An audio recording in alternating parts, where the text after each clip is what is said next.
So you want to know how to paint faster? I can help you with that. This is my credentials. This is a painting I did in an hour and 45 minutes. And it isn't the only one. I have a lot of advice I can give you as to how to get to this stage. And my last advice for you is probably the most important. Hi, I'm Libro. I make these funky landscape paintings that most of the time feature dragons, and I'll be giving you some advice today whilst painting myself. The first bit of advice I'm going to give to you is to stick to your process. This is going to be harder to do if you're a beginner because you're still in the experimental stage where you're changing styles for every new piece. You should encourage being in that stage.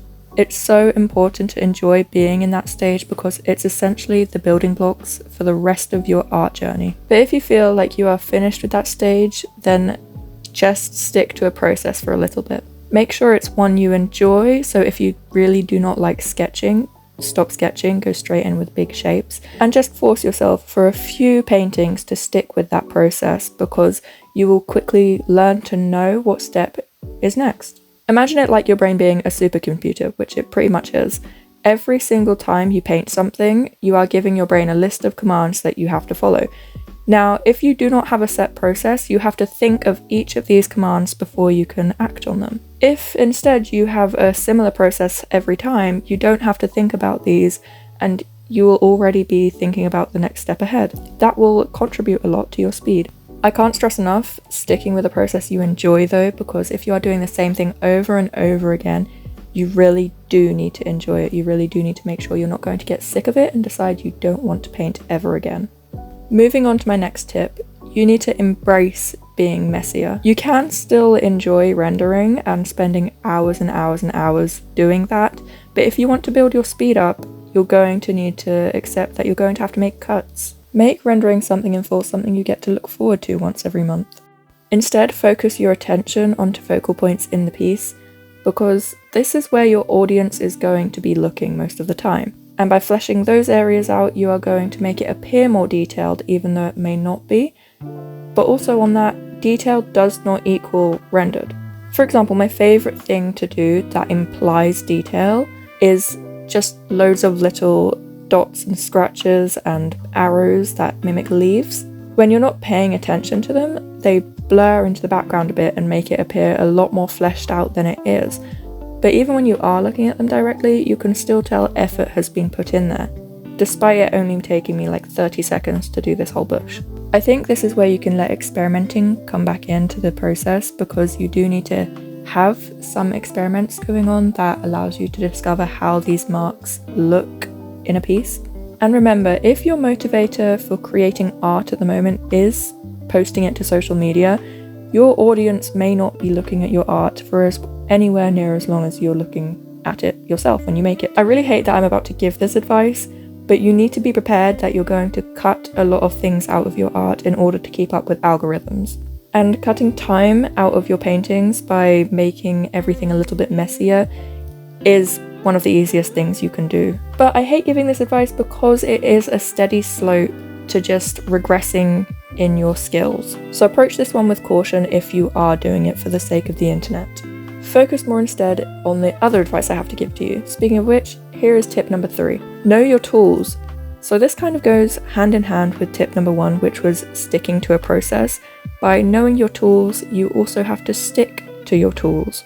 Me personally, I stick to a handful of brushes. There is a 10 pack actually linked in my bio of the 10 I usually stick to, and most of the time I actually use about 3 of them from this pack. What you'll be learning by sticking to a few tools and really getting to know them is confidence. That's really the tip of the iceberg, because you'll also be learning things like how much pressure makes this line, for example. You'll know exactly how to use your tools to get exactly what you want, which again will help you so much with speed, because you won't be drawing the same line 10 times in a row before you decide it's good enough. That's like 10 other strokes you could have placed elsewhere in the canvas. You would be so much closer to finishing if you managed to cut those extra lines out, which is what knowing your tools will do. So don't experiment. If you don't use the lasso tool already for your art, don't try until you want to anyway.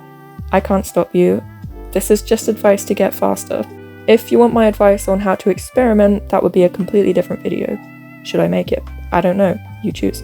I'm getting lost on a little bit of a tangent, so let's move on to tip number 4. This is purely fake it till you make it.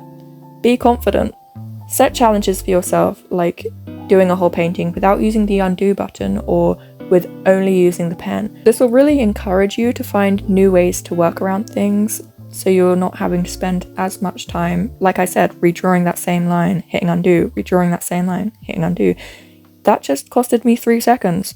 Imagine you were redrawing the same line and undoing it at least 1,000 times in a painting. Instead, try working around it by just drawing over it or erasing a certain section of it.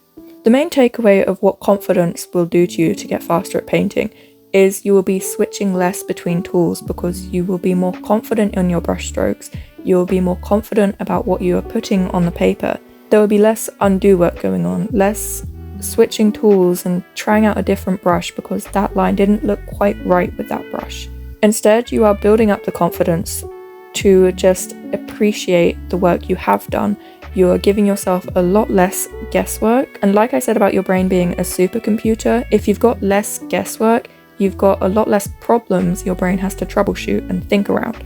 Confidence is something that's very hard to build, not just in art. I am completely with you there. But you know what they say whenever they tell you to be more confident? Fake it till you make it. And who says that that can't apply to art? So just have a go. Literally just fake it till you make it. Decide that that line is good enough and call it a day. You learn so much by getting things wrong in the first place.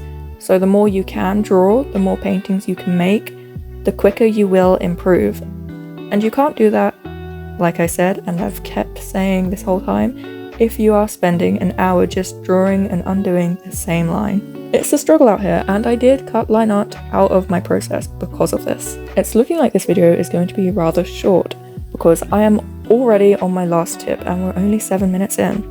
That's alright, I'm sure there's someone who's covering this topic a lot more in depth than I am, but I could go on if you want me to. There's actually so much I could share, but I'm not going to. This is not the video for that. So, my last tip for you. It is a culmination of all the tips I have given you thus far. Think ahead. So by following all of these tips, it will allow you to go into autopilot, like I said, with your brain not having to think so much about fixing these problems. So instead of thinking about how you're going to render something, your brain will already be on the next page of the book, thinking about what you're going to render next, or draw next, or sketch next, or what area of the painting you're going to work on next. And what you're achieving by doing that is some sort of flow state where you're telling your hand what to do, it's following it, and then you're thinking about the next thing you're going to tell it to do. And it's just going to keep following it until all of a sudden you're at the end of the painting and it's finished. And you don't know what happened because the time, it got away from you.